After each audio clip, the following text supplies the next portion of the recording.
आप सबको मेरा प्रणाम। मैं हूं रुद्रशेखर जोशी। केसरी नंदन आध्यात्मिक यूट्यूब चैनल में आप सबका स्वागत है। आज हम इस वीडियो में जानेंगे श्री हनुमान जी की आरती का अर्थ। हनुमान जी की कई आरतियां हैं, मराठी, हिंदी या अन्य भाषाओं में भी है। आज इस वीडियो में जिस आरती का अर्थ जानेंगे वह आरती प्रसिद्ध है और हिंदी में है, जिसकी पहली पंक्ति है, आरती की जय हनुमान लला की, दुष्ट दलन रघुनाथ कला की। आरती में आ यानी होना, रति यानी प्रेम प्रीति, कीजय यानी करिए, लला यानी बालक पुत्र, कितना भी बड़ा हो जाए लेकिन माँ के लिए या माता पिता के लिए वह बालक ही होता है। अंजना माता हनुमान जी की आरती कर रही है, यह आखिरी पंक्ति में है, यानी माता अंजना आरती कर रही है ऐसा भाव इस आरती में है, इसलिए हनुमान लला की ऐसा कहा है। लाल, लला, बाला, बालाजी, बाल, बालक, यह तो सभी मिलते जुलते समान अर्थ के ही शब्द है। आगे का शब्द है दुष्ट, यानी अधर्म से कृत्य करने वाले, जो इसकी भी परिसीमा लांघ जाते हैं वह दुष्ट तो है ही, इन्हें राक्षस भी कहा जाता है। ऐसे दुष्ट राक्षसों का निर्दालन करते हैं, मारते हैं, नष्ट करते हैं। दलन यानी पिसना, जैसे कि गेहूं का आटा तैयार होता है, उस कार्य को, कृति को दलन, मराठी में दळन ऐसा कहते हैं, जिसमें गेहूं नष्ट हो जाते हैं। और हनुमान जी तो ऐसे राक्षसों का नाश करते हैं, इसलिए उन्हें दुष्ट दलन ऐसा कहा है। आगे के शब्द है रघुनाथ कला की। कला यानी विशेष गुण या विशेष कार्य, विशेष गुणों से करना। जैसे कि छात्राएं तो सभी एक समान पढ़ते हैं, लेकिन इसके अतिरिक्त किसी छात्रा में गायन कला, नृत्य कला होती है। ऐसे ही हनुमान जी प्रभु श्री राम जी के सभी कार्य तो करते ही है, लेकिन ऐसे विशेष कार्य जैसे कि द्रोणागिरी पर्वत उठाकर लाना, फिर से रखना, ऐसे कार्य तो देव भी कर नहीं सकते थे। वही कार्य हनुमान जी ने बड़ी सुलभता से कर दिए। वह करने के लिए उनमें विशेष कला, गुण, बुद्धि, चातुर्य, धैर्य था, इसलिए कला इस शब्द का प्रयोग किया है। आगे की पंक्ति है, जाके बल से गिरिवर कांपे, रोग दोष जाके निकट न झांके।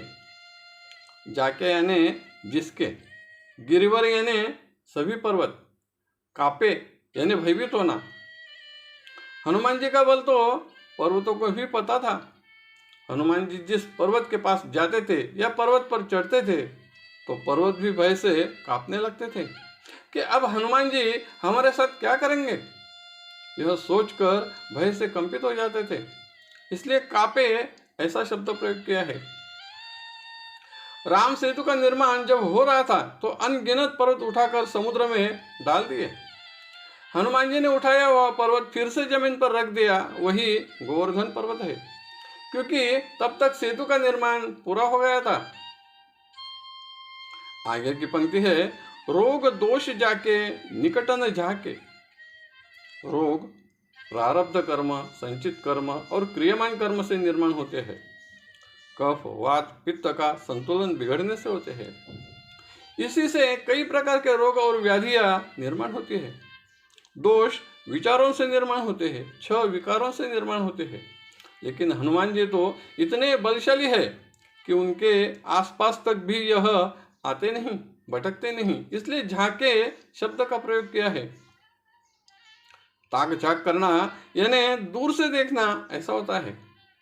हनुमान जी स्वयं आरोग्य संपन्न और बलशाली होने के कारण वह अपने भक्तों के रोग, दोष, विकार दूर करने में या नष्ट करने में सक्षम है। आगे की पंक्ति है, अंजनी पुत्र महाबलदाई, संतन के प्रभु सदा सहाय। हनुमान जी बलवान तो है ही, लेकिन महाबलदाई यानी बलवान में केवल एक ही प्रकार का बल होता है, लेकिन महाबलवान में सभी प्रकार के कायिक, वाचिक, मानसिक तीनों प्रकार के बल होते हैं। इनकी तुलना किसी से की नहीं जा सकती। और दाई यानी अपने भक्तों को सभी प्रकार का बल प्रदान करने में सक्षम है, इसलिए बलदाई ऐसा कहा है। आगे की पंक्ति है, संतन के प्रभु सदा सहाय। संत यह शब्द तो प्रातिनिधिक है। साधु, संत, ऋषि मुनि, सज्जन, महात्मा, भक्त, भाविक, सदाचारी, सद्विचारी जो भी हो, जो हनुमान जी की भक्ति करते हैं तो हनुमान जी उनके लिए सदा सदा के लिए सहायक हो जाते हैं। आगे की पंक्ति है, देवीरा रघुनाथ पठाए, लंका जारी सिया सुधी लाए। दे यानी देना, वीरा शब्द हनुमान जी के लिए है, पठाए यानी भेजना, मराठी में पाठवने ऐसा कहते हैं। प्रभु श्री राम जी ने हनुमान जी के पास राम नाम अंकित मुद्रिका दी और संदेश दिया था। यह देकर उन्हें लंका में भेजा था, इसलिए पठाए शब्द का प्रयोग किया है। आगे की पंक्ति है, लंका जारी सिया सुधी लाए। जब हनुमान जी लंका में गए तब उन्होंने कई कार्य किए, लेकिन इसमें यह 2 कार्य विशेष थे। एक, लंका को जला दिया और माता सीता जी का पता लगाया, उनसे भेंट की, उनसे चूड़ामणि लिया और प्रभु श्री राम जी के पास आए।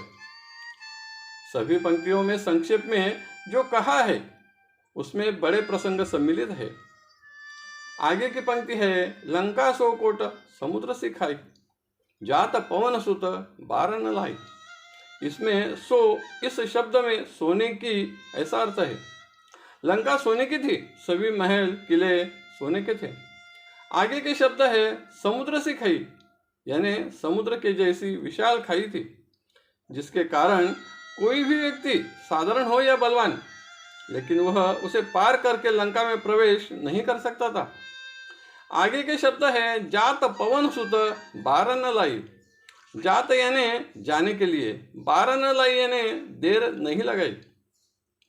उन्होंने थोड़ी ही देर में लंका में प्रवेश कर लिया, इसलिए बारन लाई ऐसा कहा है। यहाँ तक श्री हनुमान जी की आरती की 5 पंक्तियां पूरी हुई, जिसका संक्षेप में सरल अर्थ इस प्रकार है। बड़े प्रेम भाव से हनुमान जी की आरती कीजिए, जो दुष्टों का संहार करते हैं और प्रभु श्री राम जी के कठिन से कठिन कार्य भी आसानी से सुलभता से पार करते हैं, जिसके बल से पर्वत भी भय से कांपते हैं। रोग दोष तो उनके पास तक आते नहीं। ऐसे अंजनी माता के पुत्र महाबलवान है और बल प्रदान करने में सक्षम है, संतों को सहायता करते हैं। ऐसे वीर हनुमान जी को प्रभु श्री राम जी ने लंका में संदेश देने के लिए भेजा, तब उन्होंने 2 कार्य विशेष रूप से किए। सीता माता का पता लगाया और लंका को जला दिया। जिस लंका में किसी का भी प्रवेश करना कठिन था, उस लंका में हनुमान जी ने प्रवेश करने में देर नहीं लगाई। इसके आगे की पंक्तियों का अर्थ अगले वीडियो में प्रस्तुत किया जाएगा। यह वीडियो अगर आपको अच्छा लगा तो जरूर लाइक करें, शेयर करें और वीडियो के नीचे सब्सक्राइब शब्द पर जरूर क्लिक करें। धन्यवाद। नमस्कार। जय केसरी नंदन।